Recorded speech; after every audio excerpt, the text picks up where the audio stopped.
Imagine living in a quiet rural county in Alabama in the early 1930s. The Great Depression grips the nation. In Macon County, hundreds of poor African American men, sharecroppers, laborers, fathers, are approached by doctors offering free medical care, meals, transportation, and even burial insurance. They're told they're suffering from bad blood, a local phrase used to describe a host of illnesses. Trusting the promise of help, they agree to participate. But there is no cure coming. What unfolds over the next 4 decades becomes one of the most unethical medical experiments in American history. Under the direction of the U.S. Public Health Service, the study's real purpose was not to treat disease, but to observe the natural progression of untreated syphilis in black men.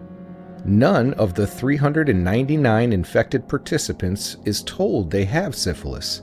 None is given penicillin once it becomes the known and effective cure in the 1940s, even as that treatment becomes standard medical practice elsewhere.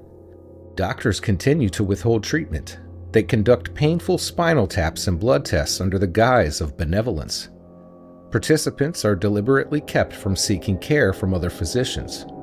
The community, trusting, isolated, economically vulnerable, remains unaware of the betrayal unfolding in its midst. Over 40 years, men suffer and die from a disease that could have been cured. Severe complications, blindness, heart damage, insanity become common among the subjects. The infection spreads to wives, and in some cases is passed to children at birth. The researchers knew this. They observed quietly, clinically, without intervention. This experiment was not some hidden secret. Reports were published within the medical community, and the project continued under federal sponsorship for decades.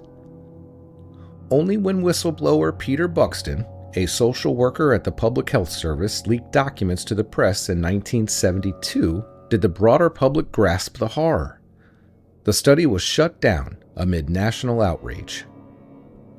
The consequences were enormous and tragic, not only for the men used as subjects and their families, but for the very foundation of scientific ethics.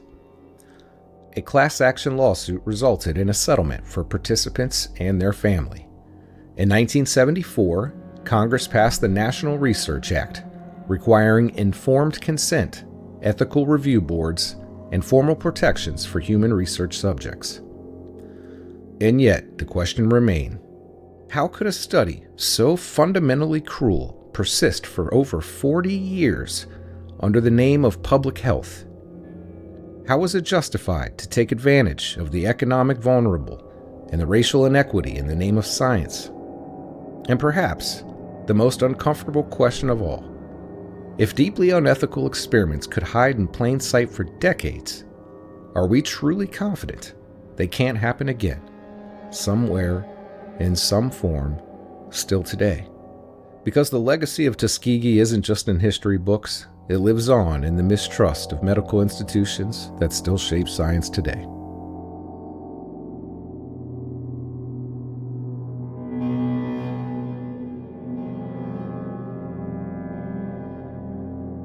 In the early 1960s, a young social psychologist named Stanley Milgram asked a question so unsettling it would echo through the decades of ethical debates and cultural introspection. How far will ordinary people go when instructed by an authority figure to harm another human being? What Milgram devised at Yale University was deceptively simple. Volunteers told they were participating in a study on learning and memory and were signed the role of teacher. They believed they were administering an electrical shock to another participant, the learner. In truth, the learner was an actor and the shocks were fake, but to the teachers, each voltage increased from 15 volts all the way up to the lethal level of 450 volts. As the learner began to plead, scream in pain, and beg to be released, Milgram's participants faced a moment of truth. Every time they hesitated, an experimenter in a lab coat leaned in with prods. They would use phrases and say things like, "Please continue. The experiment requires that you continue. It is absolutely essential that you go on." Get me out of here, please. Continue, please. Go right on. I refuse to go on. Let me out. He refuses to go on. The experiment requires you continue, teacher. Please continue.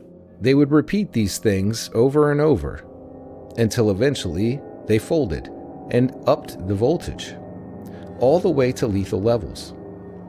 The results were chilling. Despite audible suffering, a large majority of participants continued administering shocks simply because an authority figure encouraged them to do so. Milgram concluded that ordinary people were capable of inflicting great harm under perceived authority, even when it conflicted with their own conscience. But the experiment sparked immediate outrage. Participants were deceived about the nature of the study, believed they were harming someone, and were pushed into a psychologically distressing situation. Though they technically could withdraw, the carefully structured environment and repeated prompts made doing so feel difficult, raising urgent questions about informed consent and the emotional toll on research subjects. These ethical concerns were so acute that no exact replication of the Milgram's original design has been published since. The world had shifted. Institutional review boards and modern ethics standards now prohibit studies that place participants under such intense psychological distress. Yet, in 2007, psychologist Jerry M. Berger dared a partial, a modified replication to test whether Milgram's findings still held water decades later. Working with strict ethical safeguards, most importantly, halting the procedure at 150 volts. This is where Milgram's own data showed the highest likelihood of compliance being established. Berger found a striking pattern. Participants in his study, even when reassured they could withdraw at any time, continued past 150 volts at rates very similar to Milgram's original group from the 1960s. Berger's work didn't receive the full experimental setup, nor did it violate modern ethic codes, but it did raise a haunting question. If 50 years of cultural awareness about authority, individual rights, and moral responsibility had passed, why did people still behave almost as obediently as before? Philosophers and psychologists grapple with these experiments and what they truly reveal. Do they prove that humans are inherently obedient? Or that they're contextually responsive? Obeying when institutional signals feel legitimate? Some researchers now argue that obedience itself is less a blind reflex and more a complex interplay of identification with authority and the surrounding situation. What remains undeniable is this: Milgram's experiment forced the world to confront a truth we'd prefer to avoid. It showed that ordinary people under pressure can act in ways they and society might find morally repugnant. It spurred reforms in ethics and psychological research. And even decades later, modified versions like Berger's remind us that the capacity for obedience isn't an artifact of the past. It is a force still woven into our social fabric. So we must ask ourselves, in a world of hierarchy, digital authority, and widespread social influence, are we truly free to choose right over compliance? Or merely programmed to submit when told to do so?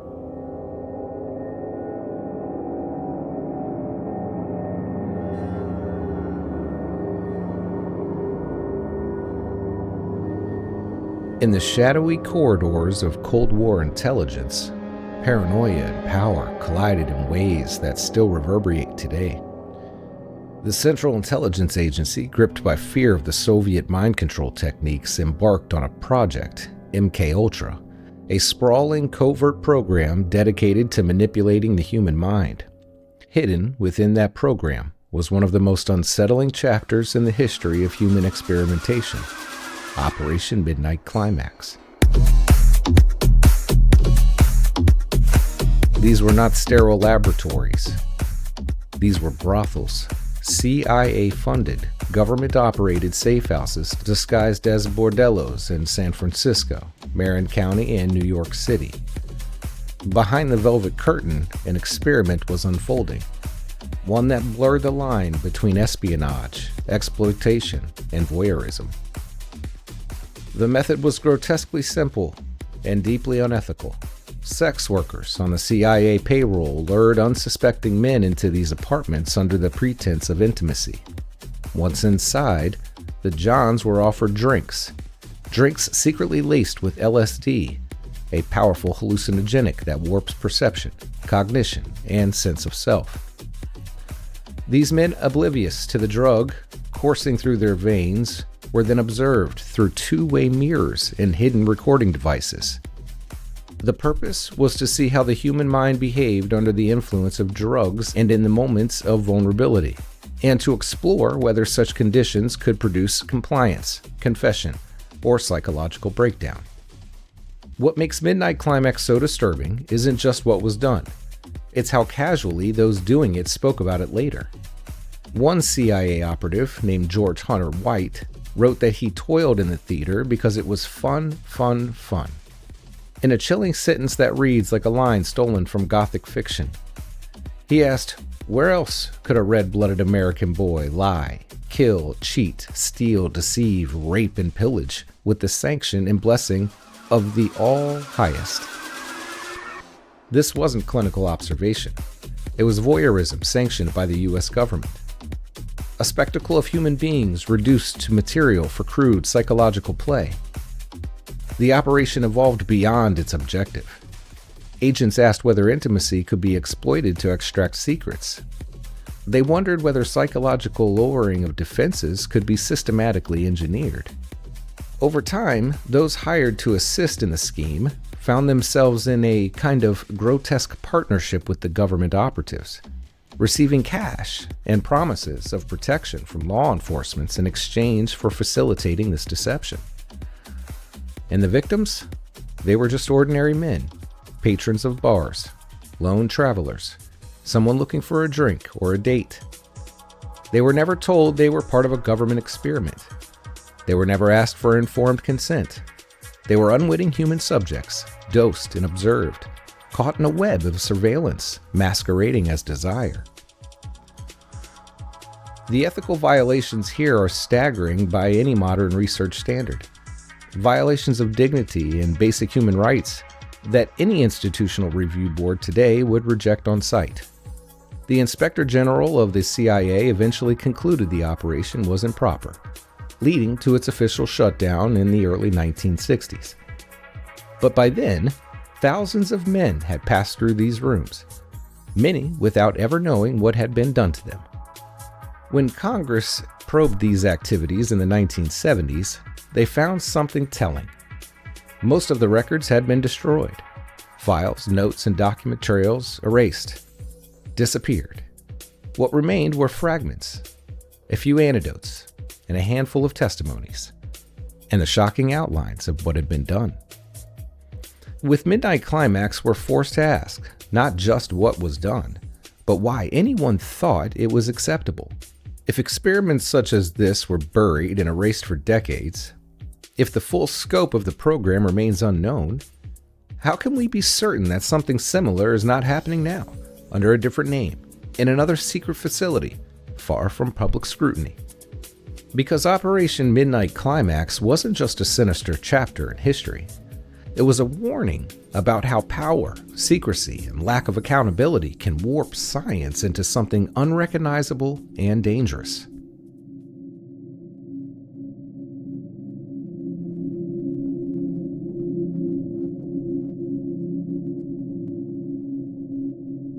At the turn of the 20th century, science carried a dangerous confidence.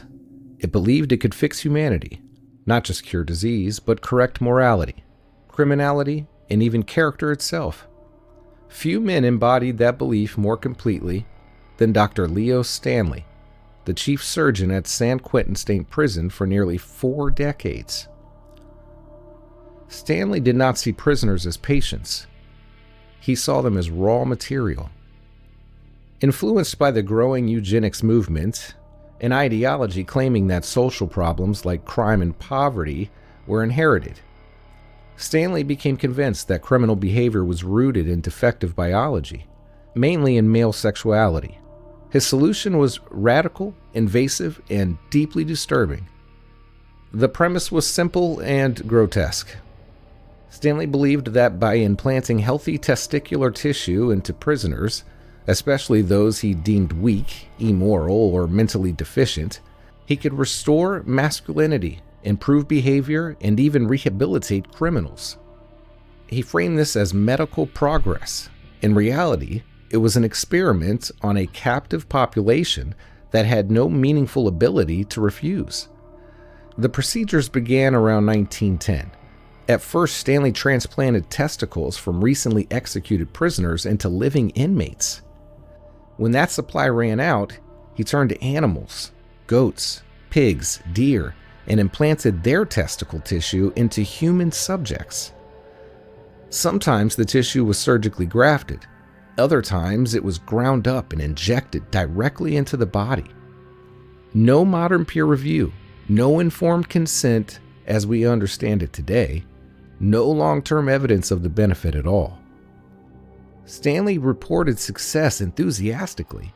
He claimed prisoners became calmer, more industrious, more obedient. He said their posture improved, their energy returned, their criminal impulses have faded. But these reports came almost entirely from Stanley himself, filtered through his own ideological certainty and professional authority.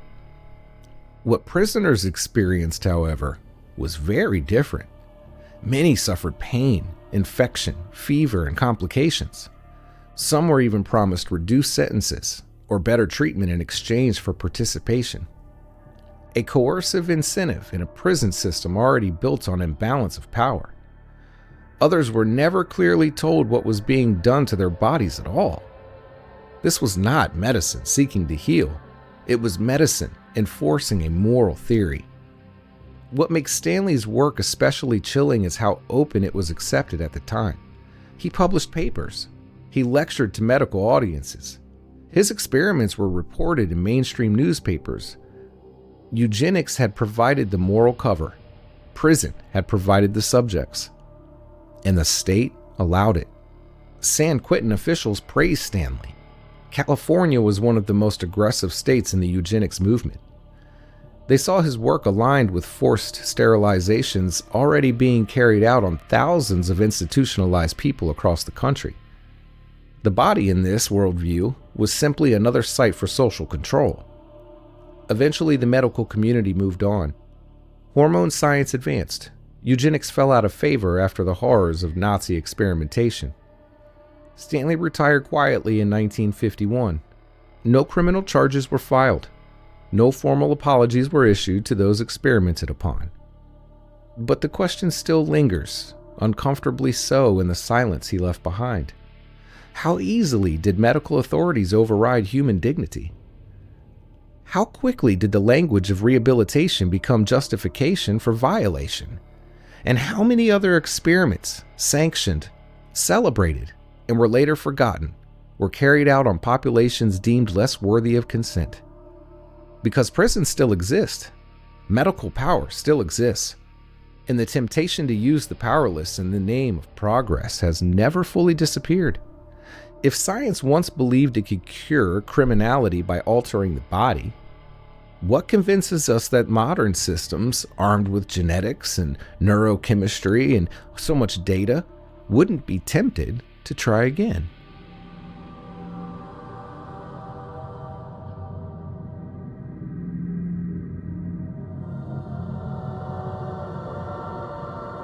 In the years following World War II, America stood in awe of a new and terrifying power. The atomic age had arrived, ushering in promises of limitless energy, medical miracles, and scientific progress. But beneath that optimism lurked a darker truth. Radiation was still poorly understood, and human bodies were becoming its testing ground. Nowhere was this more disturbing than at the Fernald State School in Massachusetts, a government-run institution for children labeled as mentally deficient. These were not volunteers. They were wards of the state. Many came from low-income families. Many had no advocates. And in the eyes of researchers, they were convenient.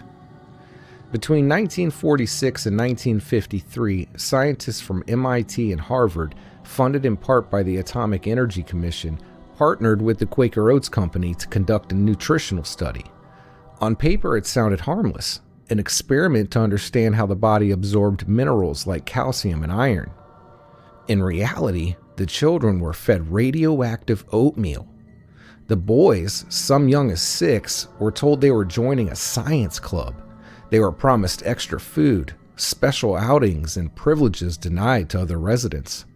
What they were not told is that their breakfast cereal was laced with radioactive isotopes of iron and calcium, tracers used to measure absorption through their developing bodies. The parents were never properly informed. Consent forms, when they existed at all, were vague, misleading, or outright deceptive. The word radioactive was never used. To the researchers, this was cutting-edge science. To the children, it was just breakfast. Blood was drawn, urine and stool samples were collected, data was meticulously logged, and all the while the subjects' children, already institutionalized, already stigmatized, had no idea they were participating in an experiment tied directly to the machinery of the nuclear age. What makes this experiment especially unsettling is how normal it was considered at the time. Radiation testing on humans was widespread in the post-war period. Soldiers, hospital patients, prisoners, and orphans were all exposed in the name of progress. The Fernald boys were just one group among many, but they were also among the most vulnerable. Years later, when documents surfaced and survivors learned what had been done to them, the emotional fallout was profound. Some reported lifelong health issues. Others spoke less about physical harm and more about betrayal. The researchers defended themselves by pointing to dosage levels they claimed were safe.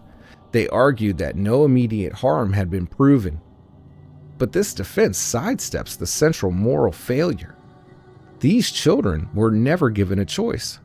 The experiment ended quietly. No alarms, no headlines at the time.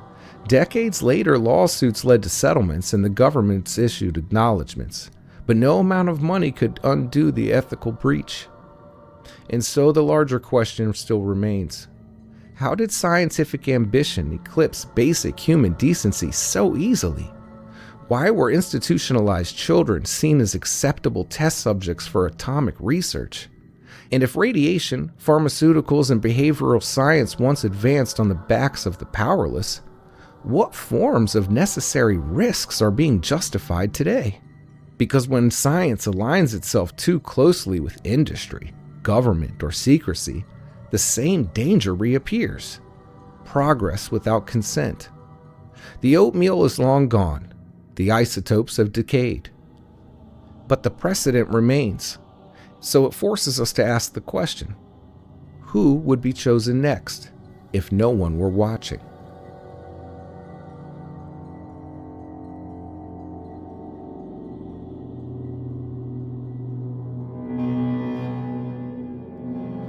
In the middle of World War II, as images of famine filter in from Europe, a group of scientists at the University of Minnesota set out to answer this question. How do you rehabilitate a starving population? But to find the answer, they made a controversial choice, one that still unsettles ethics today. They decided first to starve people on purpose. The Minnesota starvation experiment recruited 36 young men, most of them who refused military service on moral or religious grounds. These men were not prisoners, but neither were they truly free of pressure. In a time of total war, participation was framed as patriotic duty, a way to serve humanity without bearing arms. After a short initial control period, the experiment began. Their daily calorie intake was slashed roughly 1,500 calories a day, less than half of what they had been eating before. They were required to walk miles each day, maintain labor tasks, and submit to constant medical monitoring. What followed over the next 6 months was a slow, methodical unraveling of the human body and mind. The physical changes were immediate and visible. Weight plummeted, faces hollowed, muscles wasted away, hair thinned, skin dried and cracked, hands and feet swelled painfully. But the psychological effects were even more disturbing. Subjects became obsessed with food. They hoarded cookbooks. Conversations collapsed into recipes and imagined feasts. Some began chewing gum compulsively or collecting crumbs. Others reported emotional numbness, irritability, and depression, sudden rage. Their libido vanished. Motivation evaporated entirely. One man amputated part of his own finger. Whether by accident or impulse was never entirely clear. This was starvation, not as a natural disaster, but as a carefully controlled laboratory condition. Researchers recorded everything: mood swings, sexual function, cognitive decline, even how the men walked as their bodies weakened.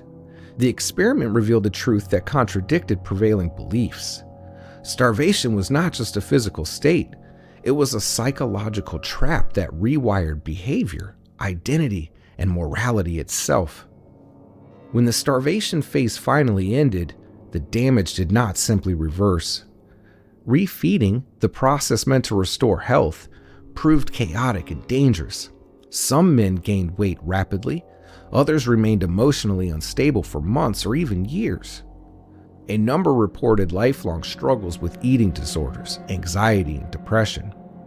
The body could be fed, but the mind was much slower to recover.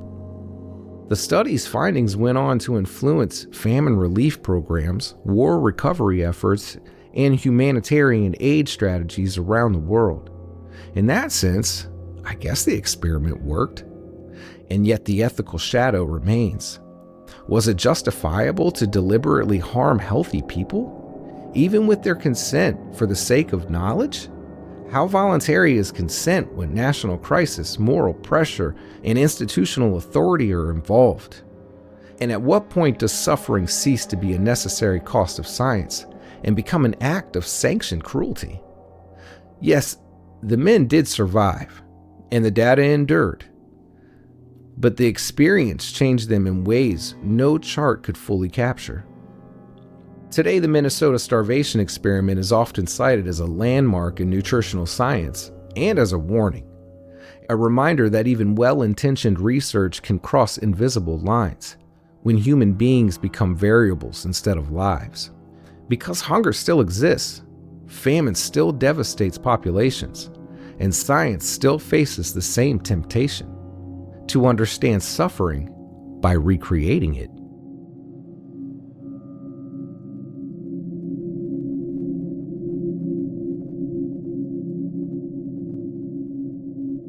In the early 19th century, medicine stood on unstable ground, caught between observation and superstition, between emerging science and stubborn belief. Germ theory did not exist yet. Pathogens were invisible enemies no one could name, and into this uncertainty stepped Dr. Stubbins Firth, a young American physician determined to prove one thing beyond a doubt: yellow fever was not contagious. It was a conclusion he wanted so badly that he was willing to destroy his own body to defend it. At the time, yellow fever outbreaks ravaged cities like Philadelphia. The disease killed thousands, emptied neighborhoods, and sparked panic. Many believed it spread from person to person. Firth rejected this idea outright. He believed yellow fever arose from environmental causes: heat, filth, bad air, and that fear of the contagion was irrational. But belief was not enough. He wanted proof. So Firth turned himself into the experiment. He began by collecting bodily fluids from patients dying of yellow fever: blood, saliva, urine, sweat, and vomit, especially the infamous black vomit, a sign of catastrophic internal bleeding. Then, in a series of acts that still provoke disbelief, He exposed himself to them in every way imaginable. He drank the vomit. He rubbed it into cuts on his own skin. He injected it into his veins. He inhaled vapors heated from infected matter. This was not a metaphor. This was literal, deliberate ingestion of disease. And when he did not become ill, Firth declared victory. He published his findings confidently. Yellow fever, he concluded, was not contagious. Human contact posed no danger. The panic, he argued, was misguided. His self-experimentation, grotesque as it was, became the foundation of his medical thesis. What he did not know, and what no one could know yet, was that yellow fever is transmitted by mosquitoes. His experiment was flawed, not because it lacked courage, but because it was built on a false assumption about how the disease works. Firth had proven only one thing, that you cannot contract yellow fever by drinking bodily fluids. But his certainty came at a cost. By publicly dismissing contagion fears, such thinking may have contributed to lax public health responses and increased exposure during outbreaks. When authority speaks with confidence, even when wrong, it shapes behavior, and behavior determines who lives and who dies. Firth's story raises a deeply uncomfortable paradox. On one hand, self-experimentation has a long tradition in science. Many breakthroughs came from researchers willing to risk themselves rather than others. On the other hand, obsession masquerading as objectivity can blind even the most determined minds. At what point does dedication become recklessness? When does proof become performance? And how often does science mistake survival for truth? Firth lived long enough to practice medicine, teach, and publish. He was not disgraced. He was not punished. History would later correct his conclusions, but not loudly and not immediately. His experiment lingers not because it was unethical in the modern sense. He harmed only himself, but because it reveals something more unsettling: the danger of absolute certainty in an incomplete world. Today, we like to believe science has moved on beyond such extremes. We have ethics boards, peer review studies, safeguards, but the impulse remains, the desire to prove a theory at any cost, to bend reality until it confirms belief. And so the question persists, quietly, when conviction outruns evidence and authority outruns humility. How many modern experiments are still built on the same fragile foundation, only with better tools and higher stakes?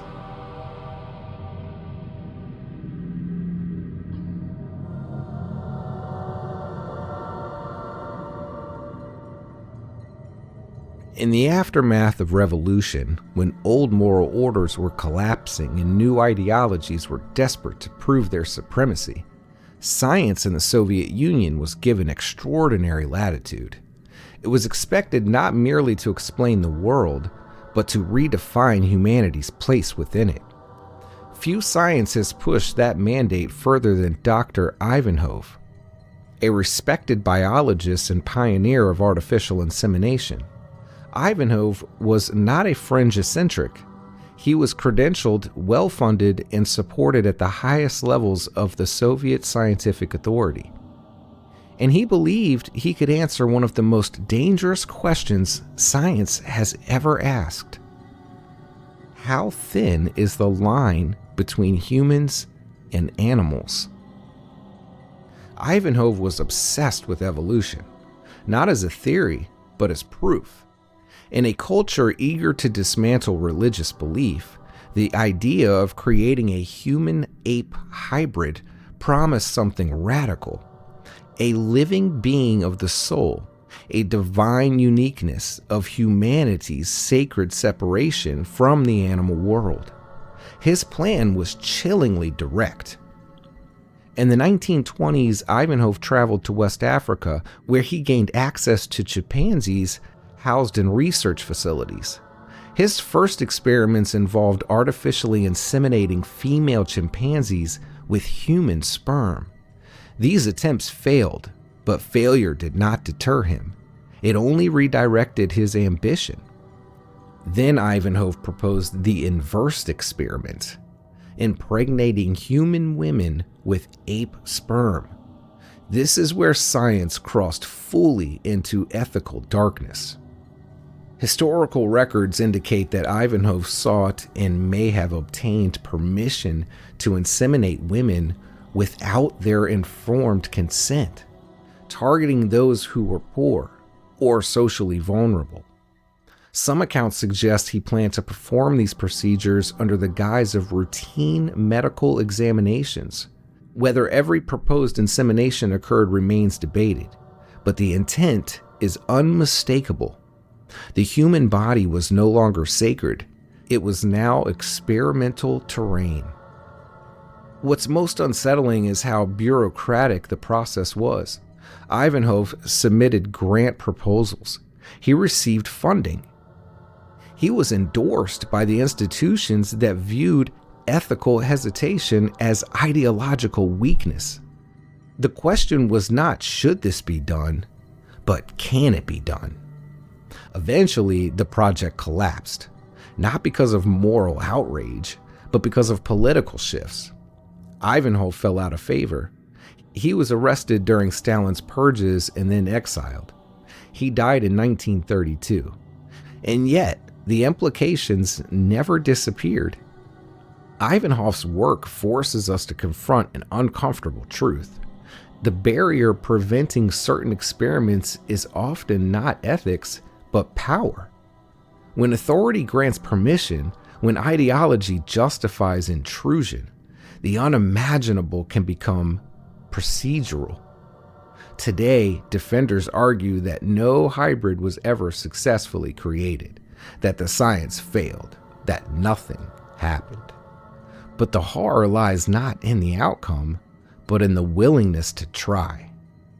Because the same questions Ivanhoe pursued are resurfacing in new forms: genetic editing, human-animal organ growth. Modern science insists these efforts are ethical, regulated, and necessary. Perhaps they are, but history urges caution. Because Ivanhoe's legacy is not a failed experiment, it's a warning.